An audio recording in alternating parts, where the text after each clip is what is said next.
Good evening and welcome to the Light Speed Racing League Round 13, live from Suzuka in Japan. I am James Parfitt, and joining me in the booth this evening is the one and only Dean Biggles. Well, guys, you are in for an absolute barnstorming treat this evening because we are at Suzuka. There's currently 6 configurations of this circuit in Japan. 3 of them are currently in use. You've got the West Circuit, the East Circuit, and the Grand Prix Circuit as well. The major events it holds: the current Formula 1, the FIM, the EWC, the GT World Challenge Asia, Super GT, the Super Formula, the FRJC, and the MFJ Superbikes. It's formerly held the Grand Prix Motorcycle Racing Japanese motorcycle race there as well. And guys, what are we in for? The site of the 1988 championship, which went to Ayrton Senna, the controversial 1989 championship, which went to Alan Prost, and the 1990 and 91 world championships also going to Ayrton Senna. And what an incredible race it has been here this evening as well. The practice time's currently going around about 1:28.8, and that's Steve Baker been setting the fastest time. I think it's time, guys, to bring the one, the only, the mighty Dean Biggles into the booth. Good evening, young sir. How are you? Very good, thank you very much. I was going to practice up on some of my Japanese, but I don't have any ready at the top of my tongue at the moment. But to tell you what, Suzuka Circuit, of course, located 50 kilometers west of Nagoya, Japan's 3rd largest city. It's a firm favorite with drivers and fans alike. And as you said, some of the most spectacular moments of Formula 1 history. Especially, my friend, when you get that breaking point, isn't it, into turn 1? It's just a little bit of a 320-meter run from pole down to that breaking point. And then, of course, you're followed by 18 turns, then 8 to the left and 10 to the right.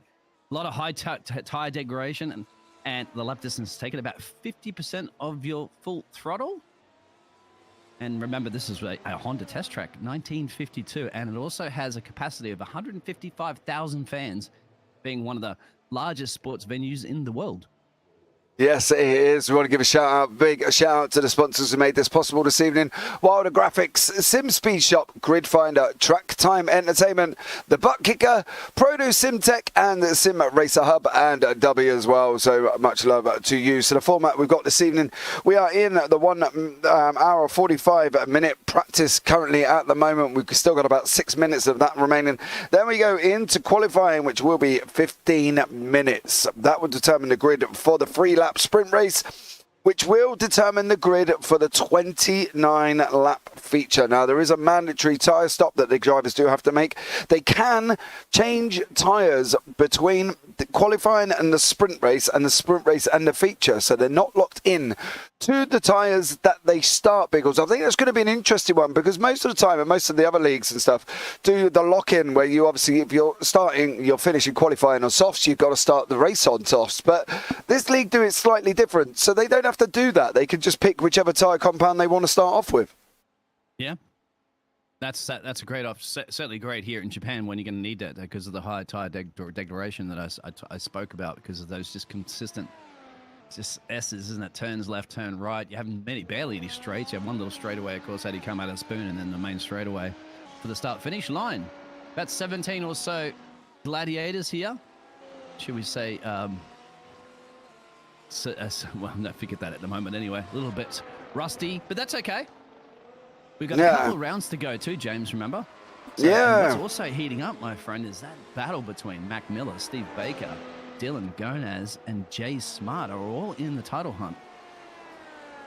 I think that's the thing with this currently at the moment. You know, we'll bring the championship standings up, guys, so you can see what we are talking about here tonight as well. You know, Mac Miller, Steve Baker, Dylan Gonaz, and Jay Smart. You know, there's barely 35 points between them at the moment at the top of the standings, and I think that's going to be an interesting one, because you know you've got this round and one more, and then that's kind of race over. You know, so they've got to maximise their point intake over the next two races. Yeah, and 27 points maximum up for grabs, of course, if you manage to snap that fastest lap. What's interesting as well, too, Steve Baker did not compete last week, so he's missed that opportunity of perhaps taking the lead of this championship by front Mac Miller currently holds. Dylan's been performing quite well, and of course, Jay Smart's been performing very well with first place last week. And before that, third place or something, and he had a two skip weeks. He skipped Long Beach and Nuremberg, so he's on form. And today, taking a race victory, depending on how everybody else pans out, could snatch him up to second in the championship. Obviously, Mac Miller needs to get a podium, of course. So is Steve Baker, to secure themselves into the penultimate round next week. Yeah, absolutely. We've got System of DRS Racing are leading the team standings currently on 377. Supernova Racing on 334. Team Haas on 306. Force USA 287. Broken Wings Racing 284. One Fast, One Furious on 262. Don't Latifi at us, I should say. Absolutely amazing name. Are in 7th on 145. Piston Broke Motorsports on 98 and Top Shelf Racing on 77. Now, I did have to check myself on how I said that team in 8th place there, Biggles. That could have been a bit of a tongue tie, but we managed to get through it cleanly. You know, what do we think then? Because Suzuka, you know, it's a bit of a hit and miss track for some people. They, you know, others like it, others don't like it. You know, these guys obviously going around in 128s, 128.4s at the moment. What do we think? Do we think they're going to be able to sort of get to grips with this track? Because it's quite a difficult track when you start going up through the S's, through Dunlop and through the Degner curves. You know, the cars can get quite slippery up through there. Yeah, a bit of tyre management and the early pit stops. Now, I believe from previous history with these W12s for the iRacing, these tyres are much more durable than they are, well, very balanced, of course, to the real F1. And because we're doing essentially a 50% race, they should be able to last the distance quite well, depending on what you're electing to start on. I see some of the drivers actually using the hard tyres during the practice session, which is very... I'm not used to seeing that too much in the W12s, but these drivers know a lot more than I do. Mediums and softs, of course. Softs can go pretty deep into the race, so not like you have to box on lap 10 and get rid of them, something like that. That's going to be an interesting strategy. If you're losing a bit of pacing, to keep an eye on those deltas, and then elect to call their pit crew and say, hey, box, box, box, which is around here about a 24-second pit stop as well. So you'll have to keep an eye on that time if you spot your braking points correctly in your pit garage, on your pit box, of course, and that's what's going to be the key. And speaking of Mr. Jay Smart, isn't it? Jay Smart just smarted his way up to the top of the timesheets in the practice session by about 0.4 of a second. Yeah, it's on a 128.47. Currently with Steve Baker behind here on screen, currently on a 128.8. Steve electing to go into the pits there as well. Steve Rubin's on a 129.3. You know, I think at the end of the day, this is going to be a track that's... We've got, say, 18 cars on track this evening. And I think one of the things we've got to look out for is that run down into turn one, right? You're heading down full speed. You're going to try and let the car run as much as you can before you've got to decide that you want to hit the brake. And then you're going into a right-hander that's going to really bottleneck people up. And I think they've got to be careful on that run down into turn one, because if they don't, it could lead to quite an unnatural disaster being down there. Well, exactly. I talked to Senna and Prost about that one in the past. As I said, it's a 320-meter run, so it's not a lot. That's from pole into braking somewhere in the turn one. And then after that, turn one, turn two, essentially one big sweeping corner. Just almost essentially like Spoon, just a little bit less of a change. And then you've got to go through the S-curves of 3 to 6. And that's really no overtaking opportunities there, go around Dunlop curve. You could get them out of Degner 2 underneath the bridge, of course, and then the hairpin's also another fantastic overtaking of 10 and 11. Spoon, if you're bold and brave, you can get overtakes done there. And then Casio Triangle, not a lot of overtakes, because the DRS zone as well will come into play, I believe, down the main straightaway. So, yeah, 2 DRS zones. Yep. In this track. So, yeah, well, we're going to find out, won't we, in a minute? This qualifying should be underway very soon. Yeah, qualifying is up and running. 15 minutes of open qualifying, guys, as well. We've got Jay Smart has jumped out on track. Will be the first one to set a time here this evening. He's come out on the soft tyres, which is what we're expecting them all to do as well. Don't forget the wonderful tyre graphics that you will see on track. Does look like they're still on the same tyres when they have been pits. It doesn't matter. They do change. They will need to change during the feature race as well. So I'm expecting a lot of these guys to, go out on the softs on this one. They're going to go the 3-lap race, which I think they're going to be out on softs as well. But I think the feature could be the one where we'll start seeing the mix-up of tyres. They've got to change generally. So you would go softs mediums, which would... most people I thought would have gone with.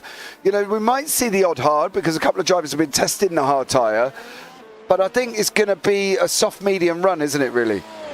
Yeah, all mediums to softs, depending on your qualifying performance. Obviously, the sprint race performance is going to be the key to elect whether or not, okay, I'll see if I can go the overcut later on. Yeah, but what we do know, once those pit stops are about 24 seconds. Now, James, just to let you know, Japanese trains are one of the most punctual in the world, and talk to British Rail about that one. But their average delay for Japanese trains are about 18 seconds. So can you believe their average delay is less than a pit stop around here in a Formula 1 car? No, because I'm used to, London Underground. Saying that, London Underground are pretty, on it when they're not being cancelled, but it's the over rail that causes the most problems here in the UK, because they really can delay quite badly. But I think from that point of view, the Japanese are always punctual, aren't they? And I don't think this is going to be any different here. That it is quite amazing though that their train delay is shorter than a pit stop. I've got to be honest. Can you imagine that? Yeah, When did they get? Oh, Jay Smart! I was just about to say, Jay Smart. It's collected. He's also collided. And that's it for the 44 car. Obviously, luckily, he gets a tow back to the pit lane and gets a quick well, doesn't have to use a quick repair. Steve Baker now will take the fastest on the track. And I was just about to say that Jay Smart was picking off in his practice session before there, and then Steve Baker's actually had to pull off the side of the road and abandon his lap. That was Mason Sugar involved, I believe, with Steve Baker. So it's possible that they obviously both had to go back to the pits and start again. But Steve Rubens is purple in Sector 4 currently here on track. We've got 5 sectors at this Suzuka circuit. So that's going to be even more interesting to see how these guys get on here as we just start up with qualifying with 11 minutes remaining. Most of these drivers out on their fast laps before we come into the 3-lap sprint race almost. Stephen Rubens might be the first to cross the line there, or maybe Thomas. Yeah, it's Stephen here now on screen. Yeah. So see how he gets on. But yeah, it should be time on the boards, a 29.9 there. Still lots of time to find. I think Tyler. Tyler's Gackley. Yeah. So apologise if I do Biggles butcher people's names. That's what I'm used to doing. Yeah, he's set the time in a light and purple in sector 3, 4, and 5. So Tyler there on a still on a 129.03, got done by Dylan Gonaz on a 128.83. Tamas Bonyata on a 128.98. So it's going to be interesting to see how these guys handle this. They've got to go in, get pit, then go back out again. I think that's one of the things they have got to do. Now, you know, how they choose to run after that is going to be a different story, I think, especially with compounded tyres and, you know, they've got to be careful, haven't they, what they do really within these races. Got to get the temperature in your tyres and heat them up. These are difficult beasts to drive, absolutely for sure. From the experience that I've had to casting W12 leagues before, they are very, very difficult. One of the most difficult cars to drive in iRacing. Takes ultimate skill, precision. They are fixed setups, so it is fair to everybody that they all get the same setup. They can adjust, obviously, a little fine-tuning stuff, but overall, you're not going to see a massive advantage or disadvantage. And once again, it becomes down to time, isn't it? Not everybody has all the time in the world to sit there and do 1,000 laps of practice and get the tweaking in there. But the 28.8 is the benchmark, and remember, Jay Smart did a 28.4 in practice, so that's what you'd expect. Should be around pole time here this evening for the second last race of the season. Well, Mac Miller here is green across the board, but I think this is his first lap as he goes through Casio Triangle. He'll be registering a time currently as well. You can see the improvements. Purple is obviously they're setting the best lap time. Greens, they're going quicker. And orange, they're not. And currently, Jay Smart is making it absolutely flying. Here we go. Let's is he back? No, he's got 27.9. The quickest time we've seen all weekend. Yeah, he got it as well on that lap. And this is Steve Baker here going into Casio as well. He's got 2 purples, 2 greens, and an orange. So he's got 4 out of the 5. So let's see what he does as well. I'm surprised he didn't hug the wall more. He's gone second on a 128.204. I thought he might have come around that corner and hugged that inside wall a little bit more to shorten his route off, to be fair, which is what Jay Smart did. See if he goes for another one, but he says committed. He hasn't pulled off to the side. He can do a couple of laps, of course. You're fueled up. Not that punishing on the softs for sure. Just two laps or so.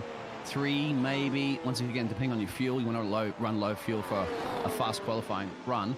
By getting those temperature up the tyres. Fantastic. Jay Smart, what a blistering lap. I tell you, didn't I? Has been picking off after missing a couple of races earlier. Now, man on a machine trying to get his name signed and engraved a little bit more on that driver's trophy possibility.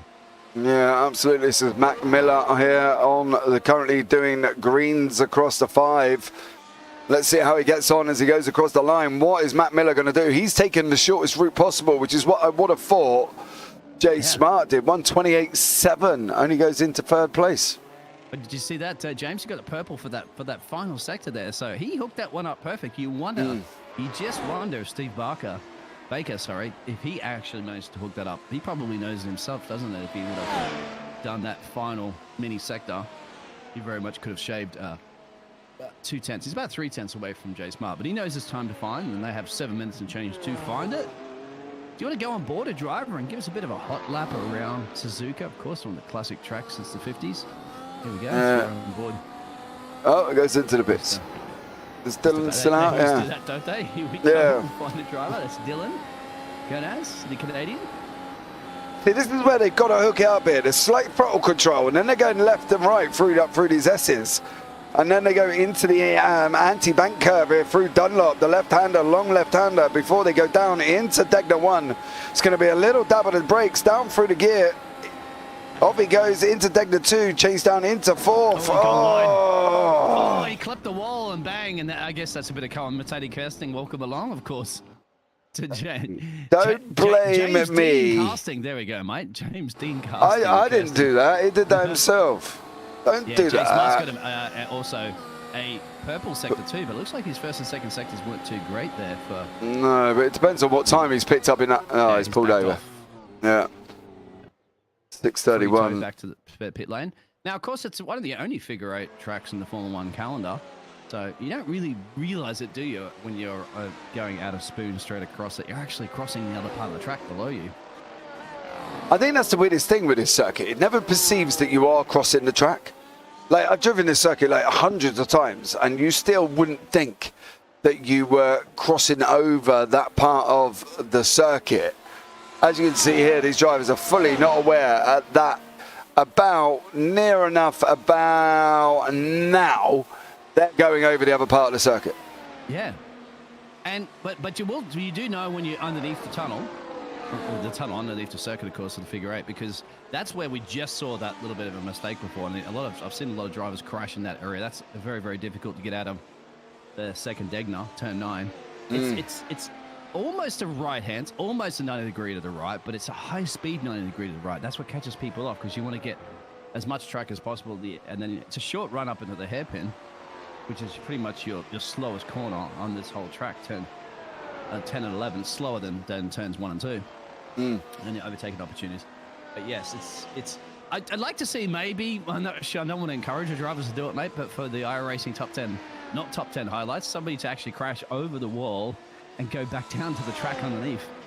Yeah, I don't know. Would they be able to do that, though? I don't know. There's a little fence there. It's not that barricaded up, but it's just that you're going over at full speed, and it's not like it's almost like a straightaway. It's not like you're actually going to be. Yeah, but it's not like jumping the chicane at Bathurst where you've got that ridge the other side. Of the car that you're on board with, as you can see, and right here he's going to go over it. There. I don't realize that's going to be very difficult to jump the fence and try to save yourself half a lap time. Yeah, I don't think you'd be able to get over that. I reckon anything is possible when it comes to this. Check out the helmet, of course, that beautiful sun shining through the halo there, as we're watching the man Grigor. Yeah, he's now gone into the pits. There. Number 11, here we go to Mr. Sean Atkins. Number 20. It's amazing to think we're looking back at somebody who has no idea that they're on camera currently at the moment. Yeah. It'd be nice to think. He's got cameras all around the cockpit, doesn't he? But he's not aware at the moment, unless he's listening into the cast. And if you are listening into the cast, give us a wiggle of the steering wheel if you're not actually putting in a hot lap. He's down straight away anyway, so I don't think he's listening. He's probably focusing. Good idea. You don't want to listen to James and myself when we're casting you. You should always want to listen while you're driving. God blimey. Yeah, some drivers get thrown off, of course, when other drivers can handle that pressure, no problems. Mate, I couldn't listen to myself and drive. I could barely drive, let alone listen to myself and drive. So, Could you handle these W12s, mate? They are difficult beasts to handle. A lot of people I know are very experienced with GT cars and LMPs and all the different divisions, and they say the W12s take a lot of skill. Yeah, I think from the point of view with a W12 is you would need to practice, because you are technically driving what would be classed as a real life Formula One car. You've got to be able to control this beast of a car and do it cleanly and quickly. And not everybody can do that, you know what I mean? People can go around in a GT3 and whack lap times in left, right and centre, but you stick them in something that's open wheeled, that's got bucket loads of grip, you can just launch it into the corner, and they can't do it. I've tried a few times to get to grips with this car, but so many buttons that I just don't have that you can use, and I've just never been one for using it, to be honest. Well, we all know that, mate, you can have all the buttons you want, and we all know in other leagues, don't we, that Mr. Nemo can do it with his mouth, mate. So and his head. About using buttons and his head, yeah. So anyway, unfortunately, he's not in that racing series because he hasn't a pit button left. But that's another series, of course. This series now getting down to 2 minutes left of qualifying. And I tell you what, Mr. Jay Smart looks like he has the smartest lap time around here. Sorry, Jay Smart, I'm going to use those puns. Oh, that was a pun intended there, wasn't it? But it's well worth it, mate, because he's gone pole. Okay, so he's putting his money where my mouth is. And the thing is, he's gone pole as well by 0.3 of a second. It's not like he's gone pole by like hundreds of thousands. He's done 3/10 over these guys already. And I think Jay could be the man on a mission at the moment to sit back and think, actually, he could be a real contender here for this, because he seems to be more than comfortable with this car. He's gone that fast. He's only got one purple sector at the moment. The rest of them are orange. So clearly he's done his times already right at the beginning, and he's oranged again in 5. So I think he's really right on the edge and plateauing at that 127 mark. That he's got to try. Now. Yeah, but I don't think he's probably out just defending. Just so he's the engineer, obviously, just spotting him and saying, look, I don't think you need to push right now. I think you're okay. You're safe. Obviously monitoring the other drivers. And you got to remember, this man, Jay Smart's got 50 points in the last 2 races. 50 points. That's a pretty hunk of points that you need to take away from the likes of Mac Miller and Steve Baker and Dylan, which is all he needs to do. Put that car on pole. That's an additional point. See how you go for the sprint race. And then, of course, make it work for the main race. And Bob's your uncle, as they say. Yeah, absolutely. I think that's going to be the interesting thing as well with these guys is,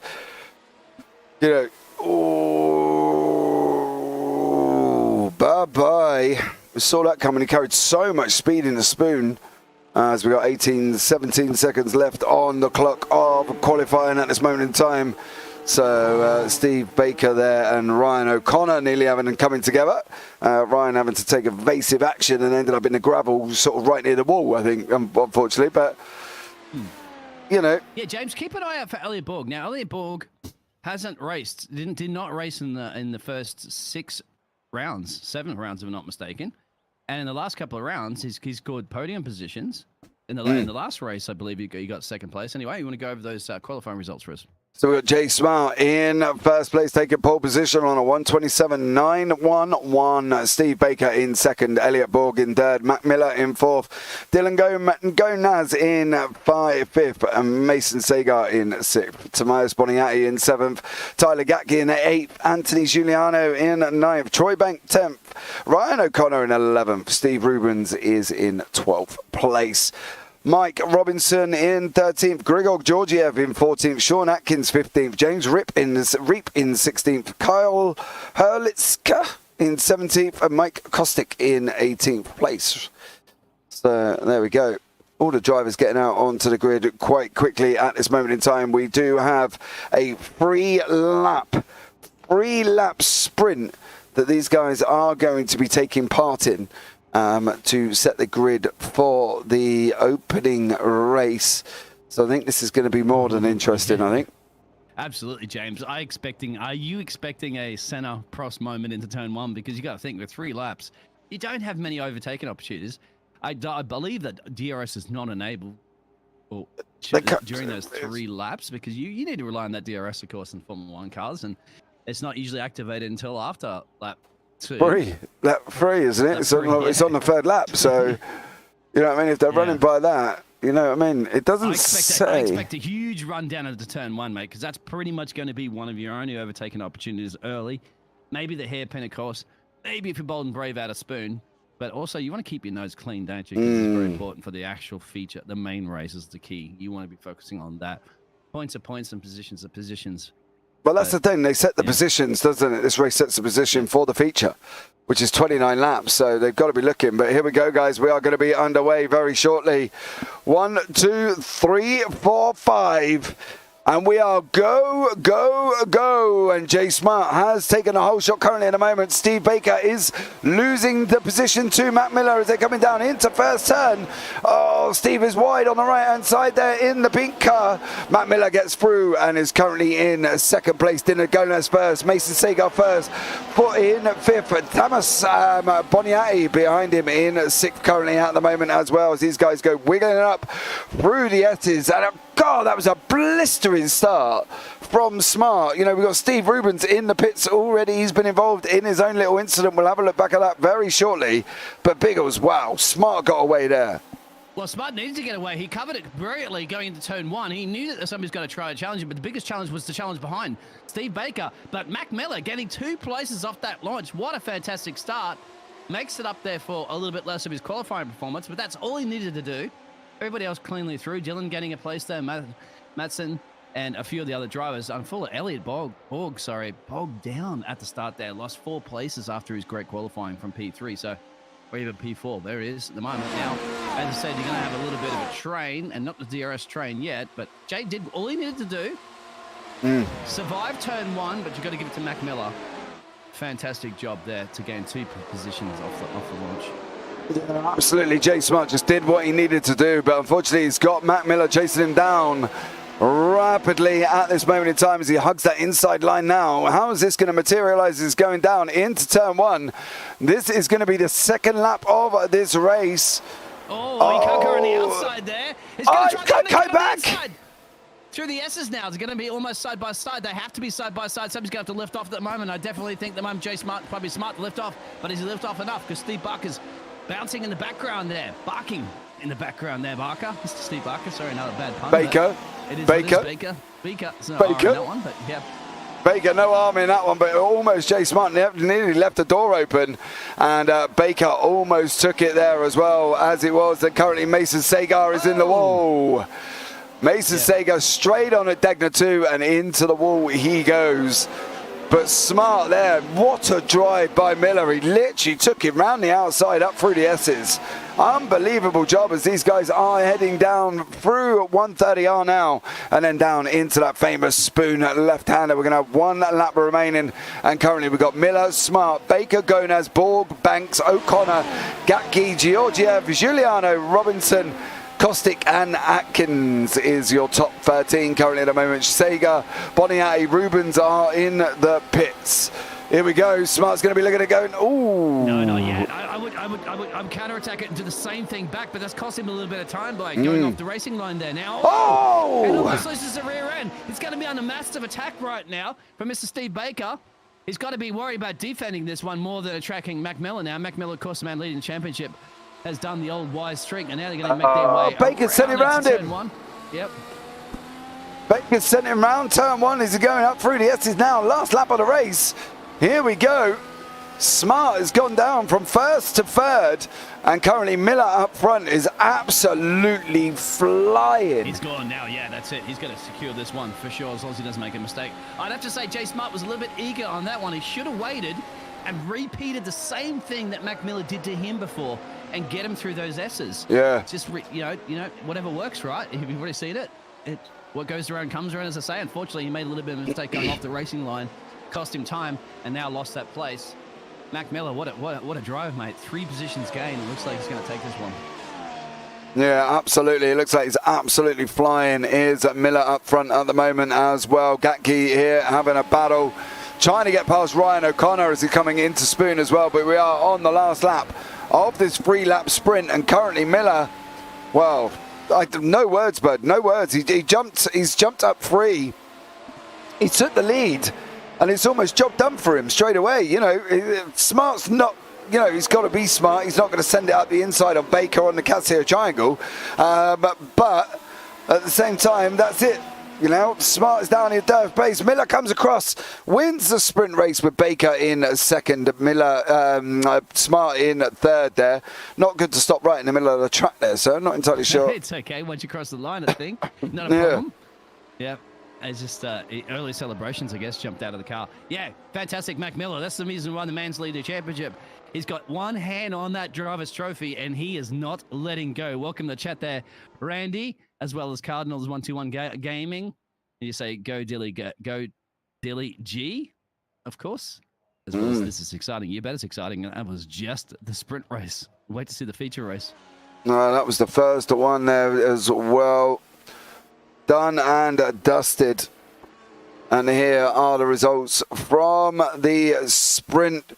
3-lap sprint. We've got Matt Miller in first, Steve Baker second, Jay Smart third, Dylan Gonaz fourth, Elliot Borg fifth, Troy Banks sixth, Ryan O'Connor seventh, Tyler Gatke eighth, Grigor Georgiev in ninth, Anthony Giuliano in 10th, Mike Robinson is in 11th, Mike Kostick in 12th, Sean Atkins 13th, Mason Sagar 14th, Tamas Boniatti in 15th, Steve Rubens in 16th, James Rep in 17th, and Kyler Hurlitz in 18th place. So there we go. And onwards and upwards. Enabled on that lap as well too, my friend. So that was just done purely on driver's skill and awareness.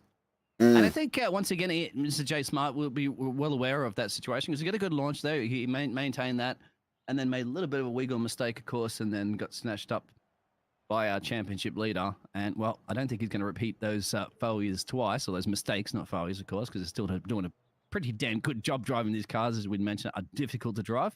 Absolutely. I struggle with in these cars.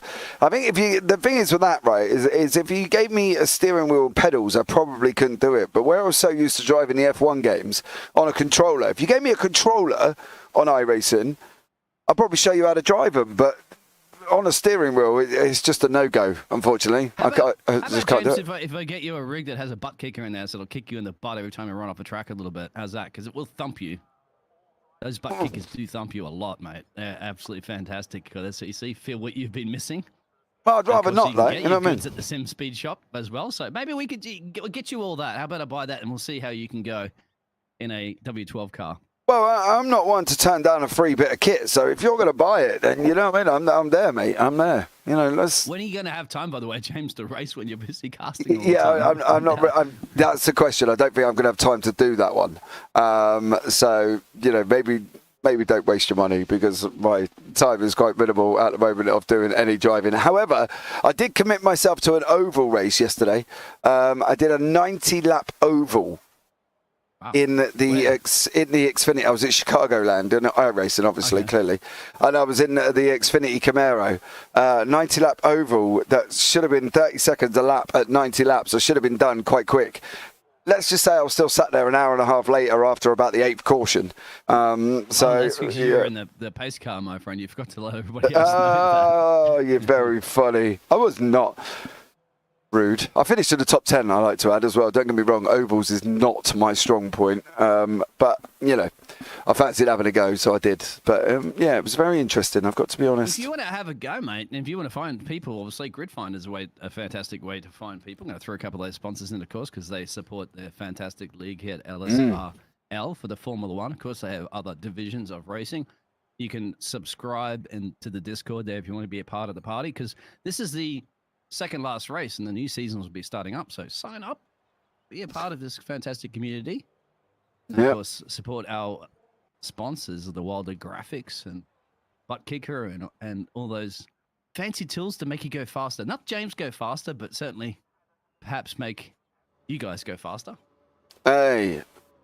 Anything to make me go faster. Right, here is the grid for race 2. Matt Miller in first, Steve Baker second, Jay Smart down in third, Dylan Gonaz fourth, Elliot Borg fifth, Troy Banks sixth, Ryan O'Connor seventh, Tyler Gatke in eighth, Grigor Georgiev in ninth, Anthony Giuliano in 10th, Mike Robinson in 11th, Mike Kostick is down in 12th place. In 13th place, Sean Atkins, Mason Sager in 14th, Tamas Boniati in 15th, Steve Rubens down in 16th, James Reap in 17th, and Carl Hurlitz in 18th place. So there we go. This is the 29-lap feature race now with the necessary tyre change, and we are going to be going very, very shortly here on the front of the grid with Matt Miller. Miller looks to get away. He's got bogged down at the beginning. Steve Baker's made it through. Jay Smart's made it through as well. Is Dylan Gonaz going to try and go up the inside as well? But at the moment, it's Steve Baker absolutely jumped.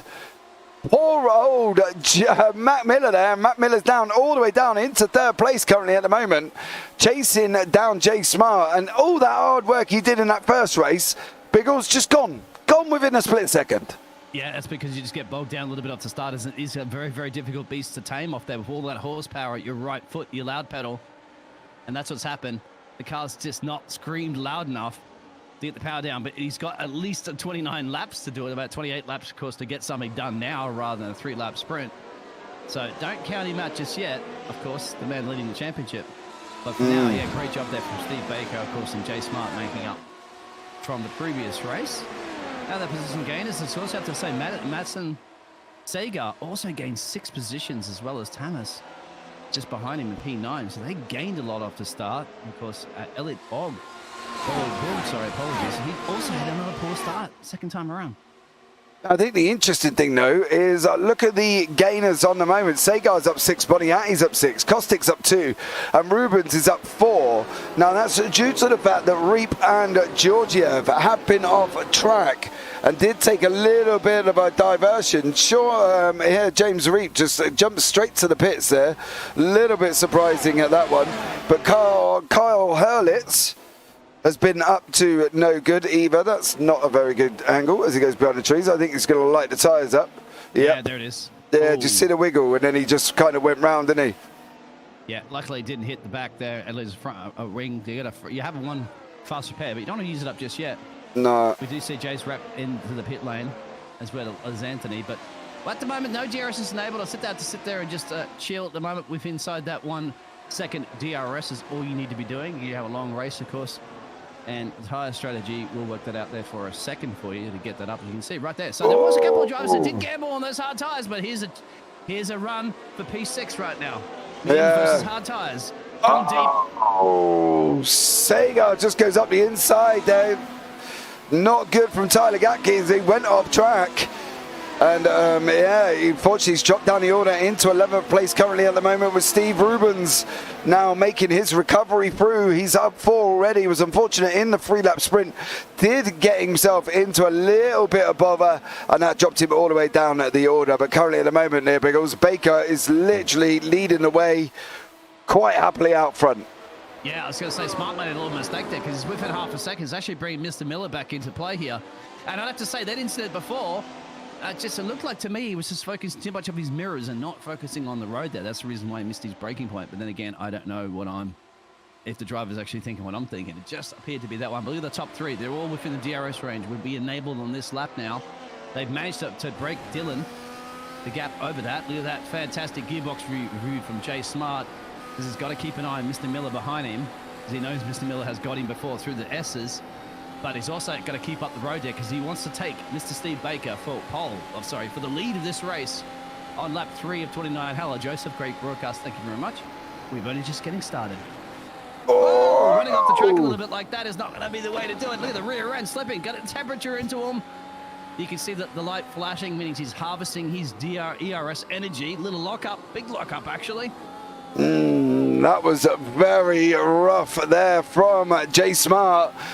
He literally locked up, and then Matt Miller come hurtling in like an absolute banshee, and they nearly joined cars there. We nearly had one 12-foot-long W12 and a mixture of the Mercedes livery and the amazing colours on Jay Smart's car at the same time. But here we go now with Matt Miller down the back straight before we go racing through 130R. Who's this going to go? No, was he going to make the move? He's trying to look around the outside of Casio. I don't think that's a good idea either. No. As you can see here, tucked right up. I don't think exit speed, and it can get the DRS activation hopefully around here right now. There's the rear wing, but they both get it.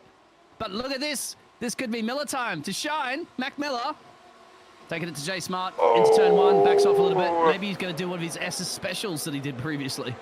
Yeah, he's on his recovery, and he lost some positions at the start, did Smart. He was down 2 already, and he lost them to the leader. Just didn't go anywhere off the start. It looked like almost that first phase, he just didn't move. You know, the second phase he did, but the first phase he didn't go anywhere. Yeah, but these are very, very easy to bog these down with clutch control. Very easy. I've seen it before for some of the best drivers, and of course he is the championship leader. So it catches everybody off. Just a tiny millisecond is all it takes. Happens to these are the best drivers in the world, of course, in Formula One, and happens to the best drivers in Formula One. That's your top 3. Let's have a look at the race. If you watch Miller in pole position, he just doesn't go anywhere. Yeah. There's just no movement from that first part of the launch, and then he kicks in the second and third, and by that point, he's already lost it. You know, and look, we go on board with him now, and he's just not gone anywhere. And look at Jay Smart's launch behind. You see a little bit of a bog down there too on the right-hand side there from Mr. Baker. Jay Smart had a good launch. Jay Smart was even thinking about him into turn 1, but they had to lift off because he knows that could have easily turned into a cross-center moment. Absolutely. He just did. Smart's first part of that launch just didn't go anywhere. The second part kicked in, but by the time it kicked in, he was just stuck there, too late back. And, you know, just didn't literally move off the line. And by the time he's down 2 positions, now we've got a bit of a draft situation going on here as well. The only one that hasn't got it is Steve Baker. And if you're wondering why, it's because he's in front. And the person in front doesn't get DRS. There is a little pocket of battle here with Mike Kostick. He's chasing down Tamas Boniati at the moment. Tamas in 8th place. Mike chasing him down here. So this could be an interesting battle we'll keep an eye on as well. But back up front with the leaders, Baker, Smart and Miller. Gonaz is in this, right? And he's kind of almost been this little secret man, because he's just hanging on to the draft, which is keeping him in here. But I'm worried that if he loses the draft here, Biggles, he could end up dropping a little bit further back. Well, the battle up ahead is actually bringing him to play because it was about 1.8, I believe, a couple laps ago. So it's helping him slowly claw at 10th in. That's all he needs to do. He's got a bit of a gap there, Mr. Back to Banks. So that's not a problem for him. He just needs to be focusing on these cars, make sure he gets some DRS. You're wondering at the moment when Jay Smart is going to look at making a move here on Steve Baker, because he's probably the closest, and that is the battle for P1. Or does he want to take that? Remember, once he does get an overtake done, he's getting very, very close now, but once he gets the overtake done, he then's going to be at the mercy of having no DRS. From a personal opinion, if I can know I'm quicker than the guy in front and make that move, I would, right? But the problem is obviously we don't know. Down here now. He could be making it down here. Oh, no, he's had to tuck in behind. No, he's going for it. It's going to cost him a little bit of time off the racing line here. Going to keep out for Mr. Miller. Could seize this opportunity through the S's now. He's seen Mr. Miller do it before, but now it's going to be follow the car and pray that it sticks onto the track through this high-speed section. One of the best in Formula One. Ooh. Oh, absolutely. And going through Dunlop now. Here we go. Up into 6th gear, 156, 1 and inclining, going through Degner 1. Still down through the gears we go. He's run a little bit wide. He took some care. He meant the fingers to that. He carried speed as we're going up into the hairpin on the nose of Mac Miles. Collision up front. Yep. And it means he'll sneak on through there. That's contact, and that looks like there's just a little bit of a slowdown there. And that's very, very unfortunate for Mr. Baker now. Steve Baker is going to have to drop places too for now. He's definitely going to have damage. Let's have a little replay. What's happened here on board Baker? He's got contact from behind, of course. We'll have to check out. Yeah, I want to try and get on to the gearbox. Jay Smart, I think, that tapped him. Yeah, it was Smart, but I want to look at the gearbox here of Baker. Yeah, here we go. That's yeah. Now that's one for the stewards because you don't know whether or not he lifted too much, broke too much into the hairpin, or was it just not enough braking from Mr. Jay Smart? That's something that no doubt will be investigated either during the race with live stewards or after the race, but at the moment it's just unfortunate. Still, yeah, Jay Smart in the pit lane, so he's got damage. No, well, he must have after that, because let's face it, he took an absolute whack. And, you know, Smart putting it on his nose right into the back of Miller's car. The fortunate one for that is Miller's now come out and said, thank you very much, I'll take that all day. You know, you two want to go and carry on getting on with that, I'll have that position. But the thing is here, we were just talking about Gonaz as well, and how if he dropped out of that draft train, whether or not he would make it back again. And now he's sitting pretty in second place with a 2-second gap back to Troy Banks. So it all kind of worked out for Dylan in the end, you know, taking that second place and away we go. But this is the battle here for 6th place from Boniatti and Sagar. Boniatti is another one that looks quite quick overall here, Biggles. It's the O'Connor or a DRS trade at the moment. They're running in P4 because he's got Baker, who might have. We don't know if Baker has damage because that would be a bit of a whack, of course. I mean, I'm surprised he's still going because we did see Jay Smart come in the pit lane. And he can use a fast repair. Luckily, they can repair the rear wing of these cars, which is almost impossible to repair in real life. But of course, that battle is still resuming in P5 all the way down 6, 7, and 8, all in the DRS train. Yeah, as you mentioned before, Dylan Gonaz is just perfect. Sit back at the moment there, just having something happen up the road, which he did, and puts him in P2. Gives also Mac Miller a bit of a breathing space in the moment. Almost 3 seconds down the road. And you can guarantee as well, is if we speak to Dylan after and say, was you sat there on purpose waiting? Dylan will probably go, yeah, I was. I knew something was going to happen. But probably in the hindsight, he probably didn't. But you can see we've got a little bit of a draft train going on here at the moment. Baker's the only one without it. Sagar's got it, Boniatti's got it, and Kostik's got it as well. These guys are going to close up now as they're going up through the S's or the Snake, and it is as it is called. But if you're a motor racing fan, we call it the S's anyway. But do we think, though, Baker's obviously got away with that one, right? And he got away with it in a hard way there, because that could have been a lot worse for Steve Baker. You know, if we have a look at the actual whack on it. I'm wondering how he does not have massive damage. Because he went under his wheel. Yeah. He didn't go flat up his rear end and lifted him. He went under his wheel, didn't he? He didn't go under the gearbox section. Yeah, but those end plates and these front wings are very sensitive in a Formula 1 car. Oh, that's of course, yeah, sorry, Steve Baker was one that hit from behind, yeah. Yeah, right. Baker. Yeah. Yeah, Baker got lifted off his back tyre, didn't he? So it would have been Smart who would have lost that wing that we saw go flying across the side of the track. As Sean Atkins here is up too. He's currently chasing down Steve Rubens, who had a bit of a dreadful 3-lap sprint and has dropped down the order currently at the moment. He's now sitting down in 10th is Rubens. He's up 6 on his grid spot, mind you, Biggles, so he's flying along quite nicely. We've just hit the 20 lap mark here on these medium tyres. What do we reckon for pit stops? Where would you place the pit stop window here for this one? Would you say 20 laps or 9 laps? But 20 laps remaining. Oh, 20 laps remaining. Sorry, yep, you're absolutely correct. They can go a long distance. They can. I wouldn't be surprised if people, here we go, he's going to take a run definitely into turn 1. He's going to be bold and brave and take it around the outside. Yes, he is. Not too much of a fight, I have to say. Mr. Rubens put up on that one, and that should be easy pickings there for Mr. Atkins, both on medium tyres. Which I suggest you could go a lot deeper in this race and maybe see pit stops around lap 17 or so. Once again, it's going to cost you 24 seconds, so no doubt speak to your engineers and find out where you can find a gap, because you don't want to get caught in traffic. No, the interesting thing is, if you notice some of these tyre compounds now, we were talking about it earlier on, and Jay Smart is now on the hard. He was on the medium, and he's now on the hard tyre. Now, we said it would be a medium soft exploit or soft medium, depending on which way they were going to go. I don't think I was expecting a medium hard run. But Smart obviously clearly knows more than we do. So, you know, at the end of the day, fair play. But there are a few drivers out on the hard tyres at the moment that have pitted as well. So Giuliano is on hard. Jay Smart is on hard. I think we've lost James Rip and nope, they are still going. James is still going here. He's on the mediums at the moment. Grigor Georgiev is on the mediums as well. I think 6 or 7. That's going to be super close. Coming out of the final quarter down the main straight. This could be a 3-way battle into turns 1 and 2.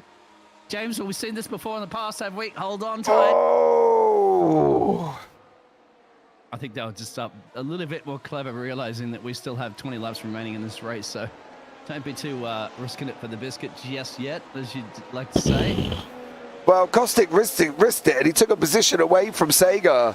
But, you know, I don't think I would have been taking it free down into turn 1 this early on. You know, I'm a brave boy in a car, because I know full well that if I crash this car, it's not going to hurt me. You know what I mean? It's not like I'm going to end up in hospital with a few broken ribs and a couple of broken legs sort of thing. But at the same time, I don't know if I was looking in the championship and wanted points, I don't think I'd be looking at taking it that early into turn 1, I think. But as you say, without a risk, there's no reward, and without a risk, there could also be a barrier. So, you know, but Steve Baker's on his way back through the field here, mate. He's been taken, obviously, from first place with that incident with Jay Smart.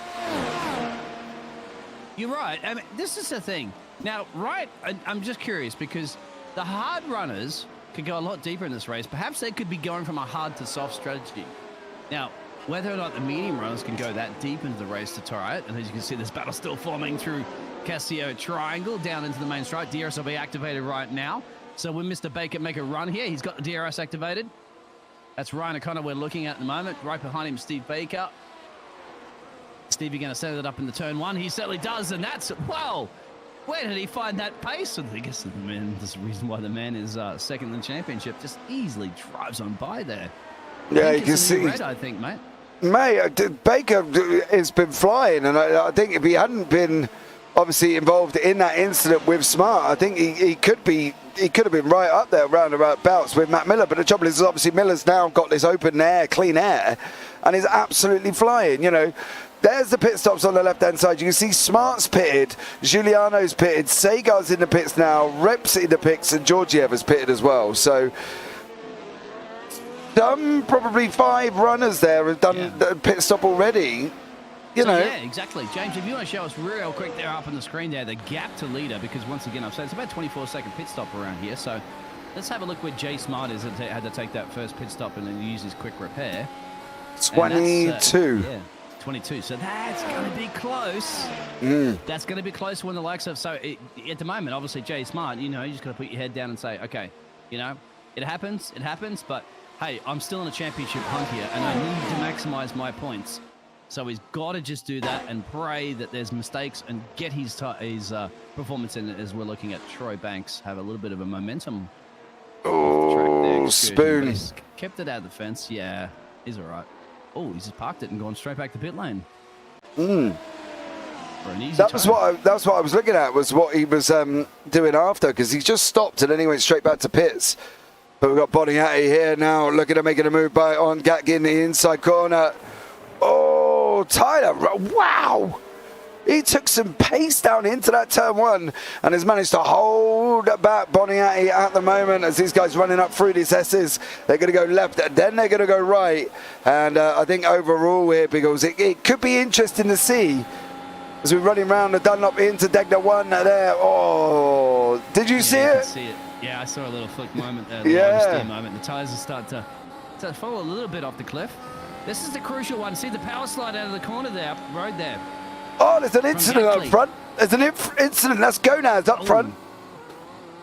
Yeah, look at the rear sliding a little bit. So I'd have to say that mediums might be on the cusp of exchanging those for a non-refundable new set of boots. Yeah, but Spoon's going to be the key. The exit of Spoon. Let's keep on board here. You can see this is where the tyres has got scribing. They're sliding. Look at the power. And that's the difference there.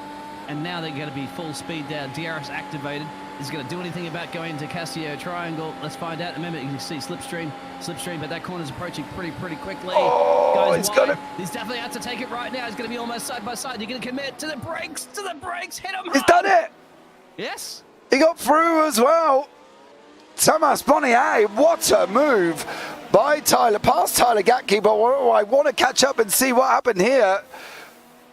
This was going down into the hairpin with Dylan Gomez, and literally he went and just threw it around. There you go. Look, big puff of smoke, and then of course had to try and return, but he'd already lost the position back to Steve Baker. And these guys are still going to. Thomas is immediately responding on that one. Does not like being overtaken by the 16 Merc Broken Wings Racing course. Hopefully, has all the wings attached.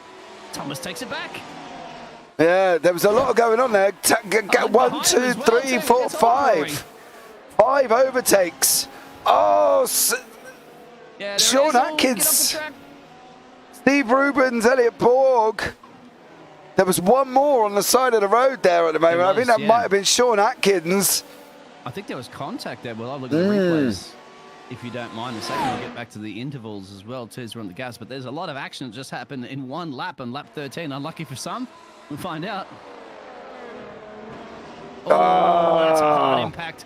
And all on his own. Luckily, the other cars just managed to avoid him. And once again, didn't I tell you, mate? This is where the action is. If you want to get trackside tickets, the best tickets in town, underneath the bridge, out of the second deck, is the place to be. Yeah, but would you really want to be sat there, though, with all these cars come hurtling and dropping bits of carbon fibre? Yeah, why not? Why, you know? Yeah, mate, take it home as a souvenir while, you know, celebrate it at the same time. Look, Mum, I'm on TV. Baker's in the pit lane as well. Baker's in the pit lane. Yeah, Baker's gone in on the pits. He went in on the mediums, don't forget. And we'll keep an eye on what he's coming out. He's coming out on the hard tyres. So we'll keep an eye on that one as well. But Tyler didn't want to go managing through the S's like that, side by side, that's for sure. Well, look who he's going up against. I wouldn't want to be going through either if I've got the other. Putting in the lap set because Smart knows. Early pit stop strategy, of course, because he had to take that repair. He's still a man on a mission, that's for sure. Yeah, I wouldn't want to be going up against Smart, who's trying to recover back through after being involved in that incident with Baker. Baker's now dropped down the order. He's currently in 9th place at the moment. Oh, done it again! Oh, no! That's on you there for your curse there. Just as we went on board with Mr. J, he's binned it out of a hairpin, I think it was, wasn't it? Yeah. So, actually, it's Casio. No, it was at the hairpin. He put too much power out. Yeah. And literally just spun up the back wheels and away he went. He's doing such a great job. He's still going to put his head down, but he still has 15 laps to go. If he can pull that miracle off before, he can do it again. He's being towed back to the pits, mate. I'd be surprised if Smart comes out. If he does come out, it'll be a lap down anyway. So, yeah, tough there for Smart. Points, mate. In this part of the championship at the moment, you never know what's going to happen. We've seen all sorts of things switcheroo, haven't we? me and you both know that if you don't finish the race, you don't score nothing, and you got to keep it on the black stuff. The problem is actually keeping it on the black stuff is a different kettle of fish altogether. You know what I mean? I was about to say, James, I was seeing some smoke coming out of that car, but it wasn't from the tires. It was actually from the helmet. Of the amount of steam is probably fuming in there. Oh, can you imagine? Going on, isn't it? Can you imagine that going on in Smart's helmet? Oh, yeah. Bro, he's going to be kicking himself. I think the most common word that's used in the Formula 1 broadcast that we can't actually repeat on here, isn't it? That's what most of the drivers actually say a lot. Anyway, still get your head down and see what you can recover from. You never know what will happen, as you mentioned. To finish first, you have to finish, as we all know. This battle is brewing. And I'm just still wondering if these hard tyre runners like Ryan O'Connor is going to make it run all the way enough to go to the soft tyres and use that pace advantage towards the end.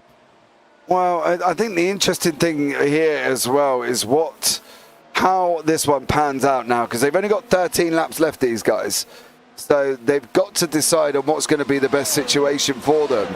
You know, we've got not a lot of guys battling at the moment. Sean Atkins is in the pits as well. He's out.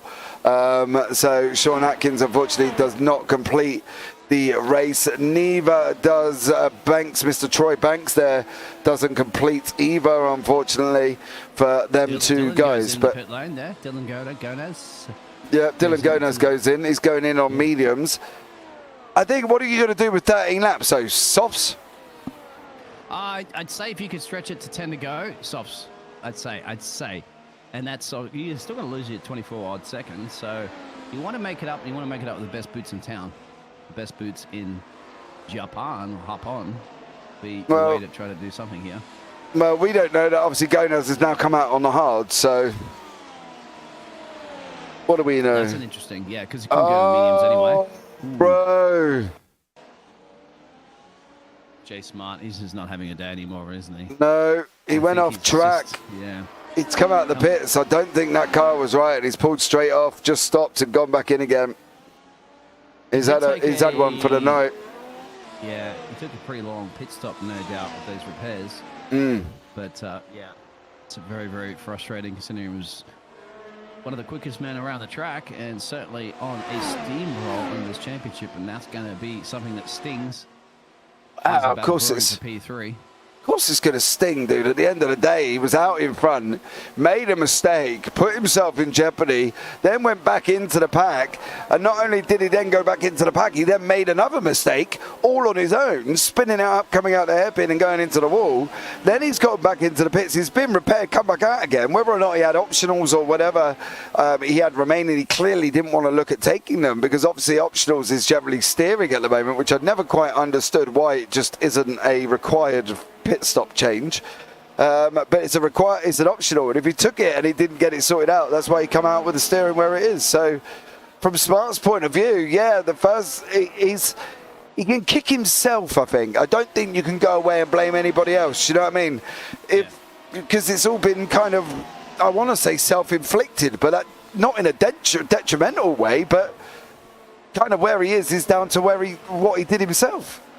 It's one of those races, and you do have those in a long season, where you basically just get that stamp in your passport and just tear the whole page out and you say, I'm just not having fun in Japan anymore. So go hit the theme park. Go on that Ferris wheel and just chillax there and watch the rest of the race, I'd say, for now. But you focus on the next race, of course, and you know, he's still got momentum, and he still has swing. Thomas doesn't have too much momentum swing, going to a little bit wide, and he's going to be under massive pressure now. He's lost it, and Tyler's got in front. Tyler took the position. Could do something in the Casio, but that's going to be a little bit bold and brave back here. Yeah, if he does, that are a little dusty and dirty. If he does that, mate, that's going to be an absolute lunge down into that triangle. Right now, Ryan O'Connor. This will be it. Oh, no, he's got the position back there. So yeah, Tyler was running deep and got a little bit out of shape. And Thomas is through. Rubens is in the pits. Ryan O'Connor is in the pits as well. Ryan's up 2. Yeah. So no soft gamble there. I thought they might have gone to the softs. Yeah, I'm quite surprised he didn't, to be fair. 12 to go. Soft tyres. Got to give it a bang, haven't you? Yeah. Oh, Rubens, that's... Elliott Steve Rubens is on softs. Yeah, there we go. So we're going to get now. Finally, we get an idea to see what sort of pace that we're going to pull out of those soft tires this evening here. We have 12 to go. Yeah, but Rubens has got a lot to make up, mate. He's got a lot to try and make up at the moment. But this is the battle for Tyler Gatke and Tamas Boniadi. A battle for second currently at the moment as these guys are going around the hairpin. Oh, Tyler's going to make it through. He's going to make it into third place if he can just about hold on. He does round 130 out. Well, fair play to Tyler there. To box, remember, the top four still have to box from Mac Miller all the way down to Elliot Borg. So that's going to be crucial. And then you got how much of a gap do you have?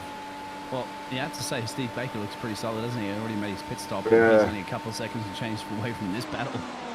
He's running hard tyres as well, which we both are quite surprised about considering. But then again, I suppose from Baker's point of view, he was involved in that incident. He stopped on lap 13, as we can see these guys going round again. Tyler and Elliot gone into the pit, so there is Steve Baker in the background. He's looking pretty at the moment because currently to the leader, Steve has got 31 seconds. We've got a 29-second pit lane time. That's not going to be too close at all, is it? Well, it's all going on here in Japan at the moment. We still haven't got it. So Mr. Boggs decided to elect to get rid of those tyres and switch some medium tyres on. And he should slot back out about in P7, I believe. Shouldn't be any problem with there. 13 seconds and change down from Mr. Ryan. We still have to see the top three take down into visit Ted down in pit lane there and see if Ted can. But curious things to watch as they go out of the hairpin. You see turns 10 and 11. That's when you see the rear end just sliding, isn't it? The car just does not want to stick out of that corner because it's the slowest corner, of course, in Suzuka. And Mr. Miller right on cue. Mr. Mac Miller is entering the pit lane. So this is going to be a crucial time for Miller time. There it is. Yeah, he's in the pits going in on mediums. See what he does. We've got the overcharging Tyler Gatke and Tamas Boniadi and Steve Baker. Baker has pitted. Miller's out on the softs now. He's gone already. He's opened up some gap and a half there because he's out on soft tyres and he's absolutely flying. Baker's another one going to be picking these up as that goes in there as well. Tamas is now into the pits. But here comes Steve Baker. He's going to be looking, I think if anything, Baker's got to be looking at that second place. Got to do everything. Is that Miller's timed it perfectly. Mac Miller, of course, the 79 car. Tyler's still yet to box. The only one remaining on the track. Actually, my apologies. We still have Mike Shaggy Robertson yet to box. Currently running down there in P10, and Tamas is out. Tamas is, I think, no, it's just telemetry information. Apologies about that one, but no, yeah, Tamas is still moving. Mac Miller, of course, those soft tyres should be looking to get a fastest lap as well, which currently doesn't have, but get those soft tyres warmed up with 10 to go. Should not be a problemo as we're still watching this battle between P2 and P3, but Tyler still has to box. So how long can he hold off here for the Broken Ring Racing team? Oh, not long, I don't think, mate. I don't think he's going to be able to hold on at all because Baker is flying on them hard tyres. Going to be looking at trying to get him down here now. Through Spoon we go on this run down back stretch here. Going to see the wing pop open as well. Is he going to be able to, what do you reckon? Close enough? Not close enough? Well, it depends on his lap time. I'm going to see how much time he's losing currently to Miller. That's where his battle is at the moment, Mac Miller. His battle's not here with Tyler because he knows Tyler has to box soon. He's probably sitting there praying right now saying, box, box, box, please. And he does. So now we can go on with it, Steve Baker, but it will be enough time. 9 laps to go. Hard tyres versus softs.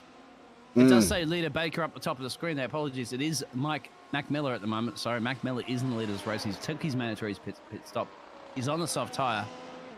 Mr. Steve Baker has to pull off a miracle right now to shave time tooth and nail. And you can see it was held up a little bit on that one. So Miller just put in one of the fastest laps of the race. Sectors of the race. And I expect he's going to be the fastest lap of the race very soon. Yeah, that second purple too. Yeah, he's flying along. I think Miller is on them soft tyres as well. And we were just quite surprised that more people didn't take the opportunity to go onto the softs this late on, because I think if I had 10 or 12 laps, I'd be running them softs, mate.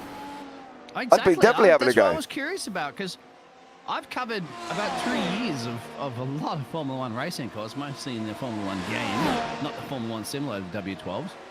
But I have barely seen many hard tyres used, and I was really surprised at some of the hard runners that could not switch straight over to the softs when they went deep into this race. Anyway, once again, we'll hopefully talk to the drivers about that after this race as to why they elected that strategy and how's it panned off for him. But definitely worked for Mac Miller at the moment, because I think he should not have a problem at keeping Mr. Steve Baker at bay for a few more laps, 8 and change. Yeah, exactly. See Thomas and Tyler resuming their battles here for 7th place currently at the moment as they go, guys, going down the back stretch. And we've got 7 laps remaining here in Japan, in Suzuka. Don't forget, guys, as well, next week we are off Biggles. We're going to Brazil. Carnival time for me and you, off to Interlagos. Say, mate, we'll be at the beach, no doubt, in Rio de Janeiro for a little bit, and then we'll get our flip-flops out there and the bathing suits, and then we'll get ready to go trackside into Lagos, a little bit further inland. Right, hold on a minute. Hold on. You can go in your bathing suit. I'm going to wear my swimming shorts. Okay. You can whack on the Speedos, mate, all you want. I'm wearing the swimming shorts. Budgie smugglers, mate. No, mate. No. The problem is, though, Biggles, right, is all I can see is Borat in a mankini. Hey, you're going to be the white British person on the beach in Rio, mate. I'm used to the sunshine, not sunshine actually at the moment. So anyway, back to this one. What's happening right now is, believe it or not, the same in the championship standings. So Mac Miller leading championship standings, leading this race. Steve Baker second in the championship standings, second in this race, and Dylan Gonez third in championship standings, third in this race. The only difference, of course, is Jay Smart, who's 4th in the championship, unfortunately, out of this race. Yeah. I think Smart's going to come out of there a little bit unhappy with himself, I think he could have done, from his point of view, I think he probably should have done a lot better. So, you know, we'll have to see. But see what he comes back is in Brazil. You got to get your head down, don't you? You kind of like need Anthony Hamilton to, like when Lewis lost that championship, just to pull you aside, get your head down and say, look, you know, you still are quick, you still are fast, so you can still win races. Don't let this one race let you down. Come back stronger in Brazil and then see this championship out, and then you're going to have a big target painted on your back going into the next season, and hopefully you're signing up, obviously, for the next season here at LSRL Formula One. I think that's the thing, right, as well, from that perspective of Jay Smarts, is if he doesn't go away and forget this race, and if he sits and spews on this race, he's going to be in even more hassle when we go into Brazil, because at the end of the day, Brazil, I love Interlagos, right? You know, there's Cenaresses up through all the way down, coming into the Ferradura, everything. The whole racetrack is incredible. Smart doesn't go in there with a... Yeah, and if Smart doesn't come in there with a clear head, mate, he's going to be in trouble. Absolutely in trouble. And he's got to come away from that. He's got to forget this now. You know, yeah, I'd love to have a chat with him, get him in the booth and say to him, Jay, you know, look, dude, this isn't on anybody else. You've set this up for Interlagos now. You've got to come back stronger and deal with the situation yourself. Go away, think about it, hit a punch bag, I don't know, do some yoga, whatever. But you've got to get rid of it, mate, because you're going into Interlagos in a championship fight with Matt Miller is going to take points, Steve Baker's going to take points, and Dylan Gonez. Oh, it's gone round. Tyler Gatke is not going to be taking any points since his defense. Yeah, all on his own as well. How much of a time does he have? He's going to have to back up, turn this baby around. Not a very good turning steering, but lucky he got a little bit of the gravel there to slap the loud pedal and have it swing around. But still, just inside the points here, 9 and 10, a little bit down the road from him. Yeah, you mentioned him, but of course, I had imagined that Jay Smart, obviously, is the reason why he has Smart in his name. He's a clever lad. He'll figure that one out, no doubt, and cool down. And yeah, just one thing, go away. Drivers, isn't it? Your pace is still there. That's the thing. You're not lacking pace. It's just a mistake. Mistakes are made. and Yeah. you go back and get behind the wheel and It's good. continue to do what you do best. He's got to forget everything about what's happened. That's it. Flat out forget it. But at the moment, Steve Rubens cannot forget about Tamas Boniati. Boniati is literally climbing all over him like a baby monkey all over his mother. I'll tell you that much. He's literally swamping him at the moment. And he cannot, poor old Steve Rubens cannot get rid of him whatsoever. He's tried everything over the last few laps, and all he's seen is this green and black beast of a W12 from Boniati, just closing him down considerably as he's coming down the backstretch now. We're going to see Boniati's just going to come at us like an absolute banshee. Don't flinch, guys. We are not in 3D. This is a real life racing car. He will not come flying out the screen at you. But I tell you what, if Boniati's going to catch his DRS, he's got a lot better exit than we have. I tell you what, Rubens is in trouble now. Here comes Boniati. He's gone to the left. He's gone. He's gone. He's gone. He's got DRS. Here he goes. He's got to commit. He's got no choice. He's got to run him wide. He goes round. There you go. Job done. Turn one. Boniati, what a flyer. Yeah. Well, at the road there, of course, there's a little bit of lap traffic, perhaps. It's taken, 25 laps for those fantastic puns here at James Parfitt Broadcasting. And James himself, of course, had to bring that one out there. It's taken a little while for those fantastic puns there, James, but hopefully everybody is going to get used to those, as these drivers are going to get used to these tyres and get used to another 5 more laps around Suzuka for the third last race of the season. 2 more to go, I believe, right? No, one more. Just to Interlagos. Okay, penultimate then, yes. Yeah, Interlagos. Which it should be in Formula 1, remember, before all rich countries purchased the finals. Yeah, I think the interesting thing with Interlagos, right, all I have in my head about Interlagos is Timo Glock moving out the way for Lewis Hamilton to take the championship away from... He did. You're not going into that one. Give over. He moved out of the way. Oh, shut up. If that door was any more wide open, mate, he might have invited Lewis in to burgle his house. I'm sorry, but he was rubbish. You are literally... Dude, what was you watching? I was watching that before you were in nappies, my friend. I've been watching Formula 1 mate, I think me and you have had a discussion how old I am. I'm certainly out of nappies a long time and not too far behind you. But I tell you what, if Glock had made that move any more wide open, he might as well send Lewis an invitation to say, come on, son, through you go. Don't worry, Massa's only won it up the road. We'll just move over for you. Just recently came out, sorry, we'll tell you this is a little bit of a podcast because the action's here on the track, but Glock just came out the other day for the very first time after, 10 plus years or whatever of that, and actually came out and actually publicly said, I did not deliberately do that. I did not. He's been shut up for all these years. He just said, I literally had no traction. I literally wanted to bring the car home, and I was worried about bidding into a fence. That's what he said. You can read the statement from him, but that's what it was. I mean, yeah, mate. Anybody can read a statement written by a press officer. Well, anyway. No affiliation to do that, and you're right. He had no affiliation to help Hamilton out. There's nothing here with his advantage whatsoever. He's in Toyota. Hamilton was in the McLaren. Why would you want to help him out? I tell you what. I bet you believe the Earth's flat as well, don't you, Biggles? Hey, the thing is, too, you got to remember that man has to leave. He has to leave Interlagos, okay, in one piece. Do you think the Brazilians were going to be happy with you when you did that? Denied. Here comes O'Connor. Yep, here we go, Connor. Connor's going round it now. Don't forget the O and Connor. Connor's going to try and run him around the outside. He does. He gets Dylan Gonaz. Full DRS wide open. 2 laps remaining. Oh, mate. I'm sorry, chat, right? If you agree, and Glock did move over. Are you and your conspiracy theories? It's not going to work in Formula 1 anymore, okay? I believe the moon landers was shot in a basement in Hollywood as well. As well, too, because Robertson is still battling it out there for crucial, not so much points, but there it is. We forgot about Shaggy, my friend. Number 60 car for Mike Robson. Is Sims Spark Racing? I like it, isn't it? Sims and Sparks and Racing and Hop On. Yeah, we need to be careful with their names. I'm not sure if what we're reading will match what. Oh! There it is. That's on me. I'm sorry, Mike. I'm sorry. My apologies. You're sucking that one, mate. More comment to Kia. He just called him out. Told him he was absolutely flying. Next thing you know, the only place he's flying is in the barrier there for Mike Shaggy Robinson. That's what you get for JPB Broadcasting, my friend. You get a little bit of casting. Mate, that's on you. That's you. Yeah. Do you know what that is? That's karma for saying T-Red Glock didn't move out of the way. No. I'm not going to accept that. Well, Dylan's within DRS draft range here. He's going down the start-finish straight currently at the moment.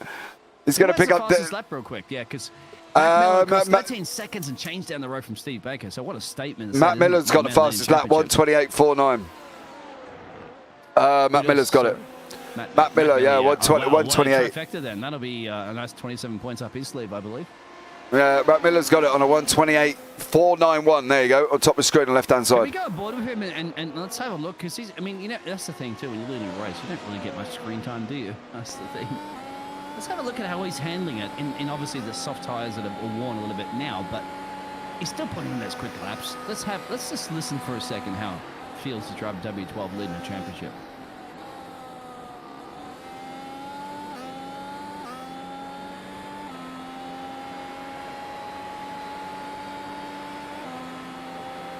Well, better than me. That's not hard. Well, this is also true. I still believe that Glock lifted to let Hamilton through, but here we go. Through the Casio section, you can see, throw the car around, let it just about, look at it, it's just like driving on rails, isn't it, mate? This is like a slot car. It's attached to the track. Final lap. Last lap. Last lap for Matt Miller. The damn red coat in chat as well. Glock was on slicks and was lucky to even keep it on track. Shush. Don't believe you. Thank you very much. No, don't believe you. Don't believe you. No, no way. You're my number one favourite fan out I wonder how much Hamilton said. At least he pays attention. I don't know what mate, you were drinking when you were watching that. I bet you there was a little backhanded payment from Hamilton there. Hamilton's dad slipped down to the Toyota garage, who needed a new front wing at the moment at the time. Next time, I'm going to put you on slicks driving around Interlagos in changeable conditions and see how. Well, we certainly ain't going to be in iRacing, mate, because we ain't even got rain. So there we go. It ain't going to be in iRacing. But Matt Miller is coming round the hairpin for the final time. Dylan Gomez has got one more lap to try and catch up to the back of Ryan O'Connor. Currently a gap of about 8 tenths. I don't think he's going to be doing this currently at the moment here with a little over half a lap maybe even remaining. Miller's coming round Spoon. Favourite livery for anybody out there as well too? You vote. I like it. The damn red coat sticks up for me as well too, because there's damn red coats in there. We kicked them out of the United States of America. Keep kicking them out there. British. Do you know what? What are you talking about? You're talking about civil war time now. I'm talking about Glock and Hamilton. Right, here comes Mac Miller for the final time through Casio Triangle. Absolutely stellar job. It's not spotted by Miller time. But I tell you one thing, it is Mr. Miller time. It's Mac Miller, and he wins in Japan, and he secures more and more points. The one fast, the one furious, Mac Miller has done it again. And he won. It's a double header. Double header for him. Took the sprint win and took the feature race as well. Steve Baker is going to come across the line in second place at this moment in time as well. Ryan Connor hangs on to third from Dylan Gonaz, who's in fourth place. Elliot Borg rounds out your top 5 currently at the moment here as well. And Elliot Borg comes across the line there. Tamas Boniati is in 6th place. Steve Rubens is in 7th. Closely, I would say closely, that's clearly not Mike Kostak behind him there as well. So, unbelievable job from him there. So, well done. Well, Mac Miller took the sprint, drops down to 3rd. Smart and Baker have an incident. Miller says, thank you very much, I'm going to pick up a couple of freebies, and then goes on to win the feature race as well. Job done, isn't it? That's the reason why you're leading a championship, my friend. He wants to engrave another M, another I, another L into the driver's trophy. One of the drivers of the day, I'd have to say, Ryan O'Connor did a fantastic job getting 4 positions. The alternative strategy paid off brilliantly for him. Let's not forget the number 3 car, Daniel Ricciardo's number, of course. But Tamas gained 9 positions to finish in P6, and Steve Rubens as well, 9 positions to finish in P7. But I have to give it maybe to Tamas, if I'm pronouncing his name correctly, because he's got an I rating of 931 compared to Mac Miller's I rating of 3,800. So there's my driver of the day. Driver of the day then, voted for by the Australian, is Tamas Boniatti here up in the booth as well. So Matt Miller does take your victory. Steve Baker in second, Ryan O'Connor in third, Dylan Gonaz in fourth, Elliot Borg in fifth, Tamas Boniatti, driver of the day there in sixth place, Steve Rubens in seventh, Mike Kostick in eighth, Tyler Gatke in ninth, Anthony Giuliano in 10th, Carl Hurlitz, I think that is, in 11th. Mason Sagar in 12th. James Reap in 13th. Mike Shaggy Robinson in 14th. Grigor Georgiev in 15th. Jay Smart 16th. Sean Atkins 17th. And Troy Banks is the last there down in 18th place. So this is Mac Miller. There they are. Yep. Are we doing a little bit of a celebration? Of course, you don't have to. Those tyres are not refundable. The engines are not refundable. Cars are not refundable. They'll all be brand new and spanking as you go into Lagos. Oh, man, I cannot wait for that. Interlagos is going to be classic. There we are, the three leading drivers here as well. We'll try and see if we can get these guys in for an interview. Finish. If not, that's a photo finish perfectly right there. And on top of it, yeah, well, Interlagos, I believe we're actually going to switch it over and go to the Reto Oposo. We're going to go the opposite Interlagos as a bit of a surprise for everybody because that's how the track used to be. It's not going to be a counterclockwise track. It's going to be a clockwise. Wouldn't that spice things up a little bit? Anyway. Yeah, I think that would, to be fair. Can you imagine them going around the wrong way, around that long left-hander? It used to be like that. That's why it's called Reto Oposo. They used to go up the hill into the sun. They decided like it to be too dangerous. You should know this, James. You get back in the day. Miller just literally sparking out the donuts there. Unbelievable. Good job. Yeah, so we're seeing it through the Ferris wheel as well, too, where no doubt you and I will be sitting there having a couple of Millers later on. Sorry, Miller. Oh, but you know what? You should be happy, my friend. You won the race. Do you know what, though? I'm glad you said Miller and not Foster's, because I'm like, you know what I mean? Yeah. The Amber Nectar. Because Foster's don't have 0.0s, I think Millers do. So there it is. Can't have alcohol sponsoring a Formula One race anymore. Suzuka is done and dusted. Vending machines are everywhere, but I tell you what, Mac Miller's, Steve Baker's, and Ryan O'Connor's are going to be on the podium, shaking some of that sake, I believe. No, just waiting to see if we can get these team guys into the booth. So let's see if we can do that. I think I'll just also don't forget to nominate for the VCO Simi Awards, of course, there in the chat, please. Number 8's a wonderful category. If you want to go and have a look, and you've never heard of the VCO Simis as well, you can vote for various drivers, various broadcasters, various commentators as well. If you have a look there as well, best photography as well. If you know anybody that takes photography, but go and check it out. JPB are pushing for a nomination this year, so it'd be great if you can. That would be absolutely amazing. Let's see if we can get these guys in for an interview. Yeah, if you vote for James, just don't mention about Glock. Oh, they've gone into that one. Can I move these? This is our first time that we've arrived here in this Lightspeed Racing League, so no doubt bear with us, but we will get it all sorted out. We have one more round to go after this to do it. I think we have grab somebody's samurais, my friend. I used to say gladiators, but I say you samurais if you're in Japan. Yep.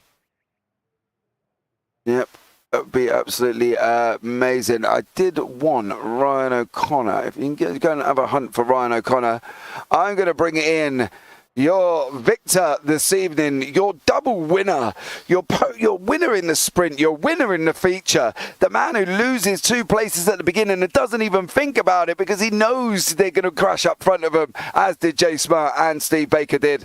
That is the one, the only Mac Miller into the booth. Mac, good evening to you, sir. How are you? Gentlemen, how you guys doing? Good to be here. I'm very well, mate. How are you? How are you doing? I'm a little warm, to be honest. That was a little more stressful than I wanted, but we got there in the end. Yeah, sprint race, right? Not gonna lie, the outside move round Smart up through the S's was incredible. You got the job done. Tick, box 1. Go into the feature, phase 1 of your launch. You didn't kind of go anywhere, and you see Smart and Baker go rushing past you. Can't have been happy about that, surely. Yeah, not my best launch, to say the least. I'm not used to launching on... I mainly do the sprint races, so I'm not used to launching on medium tires. I'm so used to the softs, but that was just a poor launch no matter how you look at it, and there's really no excuse for that. Did you But leave the was able- handbrake on? Is that I what did it not. was? I did not. Okay. But you could be. I can see the confusion. Yeah, but look, dude, at the end of the day, you were chasing them down in third place. Unfortunately, Smart and Baker decided to join cars up into the hairpin. You know, once you cleared that, though, it seemed pretty plain sailing after that for you. Yeah, these are the kind of races that I tend to throw just with a dumb mistake. So once I got clear, just tried to take it easy. Don't make any dumb mistakes. Don't spin the car for no reason. But up until then, I was definitely having to push to keep up with them. That was phenomenal racing while it lasted. Yeah, I have to give it to you. Is probably one of the most overtakes of the whole race weekend. Of course, was through the S's, and you don't see that very often, my friend. Obviously, in the sprint race. Yeah, I don't know where it came from. Probably couldn't do it again. Just got to chalk it down to respectful racing. There's not a whole lot of people you can do that against. So I'm glad. I'm glad I'm racing against guys where you can pull those kind of moves and not wind up in the fence. Yeah, that's the best way, to be honest, Matt. But well done. Congratulations on your double head win. Is there anyone you want to give a shout out to before you leave the booth this evening? Shout out to Jay and Steve. Phenomenal racing and just everyone at Lightspeed. Really great league. I'm happy to be here, guys. Awesome stuff. Well, one quick question for you there, Mr. Mac. Mate, have you already measuring the shelves to put that driver's trophy up on the wall? Because you're getting close to it.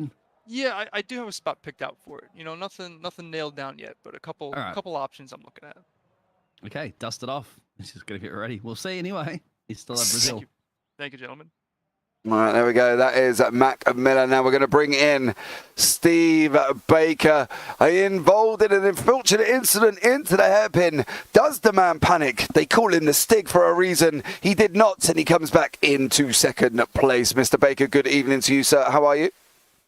Good. How are you guys? I'm wonderful, mate. I'm really good. Biggles is good as well. We're just sitting there chilling, watching some amazing racing. You had to put on a race, really, didn't you? I got to be honest. Yeah, had to switch up the strategy a bit there to try and do something different. After the hairpin incident, the medium tires were pretty much toasted with the 4-tire slide, and figured I'd pit early, take some hards, and see if I could make those last to the end and try and get on new tires before everybody else. All right, what's your opinion of the incident? Did Jay miss his braking point? Or was there a slow entry? That's what we're after. Do you think you were slow in that's caused him to come up behind you? I was braking the same spot I was braking, every lap before. He came in and apologized post race, so I think he was taking fault for it. I certainly, felt that way. So, but no hard feelings. I know nothing was done intentionally. So, this is a good group of drivers, and we always have fun. So, no hard feelings. It definitely sucks getting wrecked out from the lead, but it happens on iRacing. So glad to be able to rebound and pull off a podium P2. On the positive side, though, mate, if that was an official, your car would have been in the wall a long time ago. Yeah, for sure. You know what I mean? So you got to look on the positives there as well. So absolutely amazing. We're going on to Interlagos next week. What's your thoughts on Interlagos? Fun track. I know there's several guys in here who are pretty quick. I think with tonight's race, Mac probably pulls out, everything he needs to secure the championship. So we'll just go out and have as good of a race as we can, and hopefully pull off another win before the end of the season. But looking forward to it. All right, Steve. Get down there, get some sun, obviously, in Rio de Janeiro first, and soak up the sun, because you can still win, of course. It's mathematically possible. You just need to basically, fingers crossed, that Mac Miller has some sort of issue there, and you got to have to win, my friend. Just win and get the fastest lap, and then just see what happens behind you, and pray for maybe a Glock moment. See if that'll pan out for you. Yeah, I'm going to do everything I can. Well, I'm sure you will, Steve, there as well. So thank you very much for joining us in the booth. Is there anyone you want to give a shout out to before you leave us this evening? Yeah, shout out to the admins of this group for putting on a hell of a season. I know we got one race left, and thank you guys for coming on for the broadcast. Looking forward to watching this one, and looking forward to having you guys on for next season, and all the guys who come out to race. No worries, buddy. Well, thank you very much for that, and we'll look forward to seeing you next week. Sounds good, guys. Thank you. Take care. Right, let's bring in third place man Ryan O'Connor, who decided he didn't want to stay down in 7th here for the race. He goes and gains 4 positions, jumps up into 3rd, takes the podium spot. Good evening, Ryan. How are you, sir? Hey, good evening, James and Dean. Thanks for having me. No worries, buddy. From your perspective, that was an amazing race, right? This was actually my first podium of the season. These guys are all really, really fast. So fighting for top 3 has not been my motive for this for the season.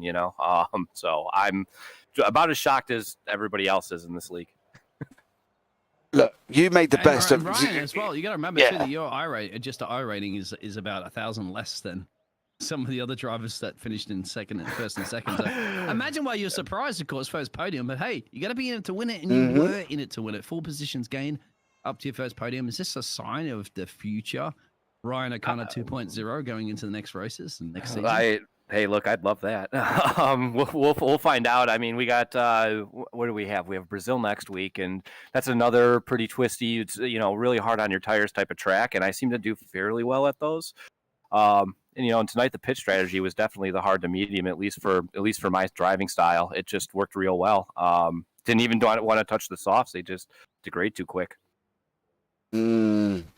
Absolutely. That was a question about the soft tires. We were kind of debating up there because we have 10 to go and stuff like that. Some people weren't touching them, but then again, you were the guys that have to put those laps in over and over again. So we trust in your judgment, and obviously it pays off brilliantly for you, my friend, to get yourself ready for the 95 car. Yeah, how about it? And then same thing even with Steve. He went medium to hards. I know he got in a little tangle in the hairpin with another super fast driver, Jay. But he went medium to hards, and he was able to come back. I mean, he was behind me after that tangle up, like in P7, P8, and he came out P2. So yeah, I mean, the mediums hards, they were definitely the tire tonight. Absolutely. It looked like the way to go there as well. On to Interlagos, buddy. Are you going to be out practicing, ready for next week in the Sun Sea and in Brazil? Oh yeah. So we set up Sunday through Tuesday practices before a Wednesday night races. So we do 6 hours and it's open practice. Come run some laps, whatever the case may be, and it's set to, same car, same everything. So that's why a lot of these people come in so prepared and kind of know the strategies ahead of time. All right, then, right. Well, Ryan, we look forward to speaking to you next week. Before you leave us this evening, is there anyone you want to give a shout out to? Yeah, I mean, the biggest one is my teammate Mason, man. Him and I, we talked strategy throughout the race. He had a little rough go about with, I think, a 4-car pileup. I think he caused it, but he's real sorry, obviously, and he's usually a clean driver. But yeah, I kind of feel bad for his finish tonight. But yeah, no, he's been awesome. Keeping me in the races every race this season. Yeah, absolutely, there, buddy. Well, thank you so much for joining us in the booth, and we look forward to seeing you in Brazil next week. Likewise. Thanks, guys. Well, there you go, guys. That wraps it up for this evening in Suzuka. Biggles, one sentence to close us out. Can you give me one sentence to reflect this evening's racing? Sucky. Hop on, man. It's great. Can't wait, obviously, for the next one, of course. And this is more than one word, isn't it? One sentence. It is, but I'm really, to be honest, I think if you actually got close to one sentence, I would have been mightily impressed, dude. So, you know what I mean? But there you go. Well, there you go. To end it, I'm just looking forward to one Carlos Pace. Oh, nice. That's where I am looking forward to as well, because me and Biggles are off to get the Biggles private jet. Believe it or not, he has actually got one. I do not. He's considerably more wealthy than me, but there we go. Right, guys, that is it for tonight's broadcast. So I must say much love for everybody that's joined us here in chat. Pat O'Connor, thank you so much for coming in as well. Q Gaming, Joseph Murata, Rintilla, and the damn red coat as well. Randy Armez as well. And thank you so much, Cardinals121. Much love to you. But that is it, guys, for us this week. We will be back next week for the season finale in Brazil. Biggles is going to be on the calculator doing maths. I'm going to sit here and listen to him as well, because if he ain't got his socks and shoes off, he can't count above 10. So it's going to be even more interesting. But all that's left for me to say, guys, is for myself and Dean Biggles, you all take care. Have a great week. And you never know, We might see you on the track next time. Good night.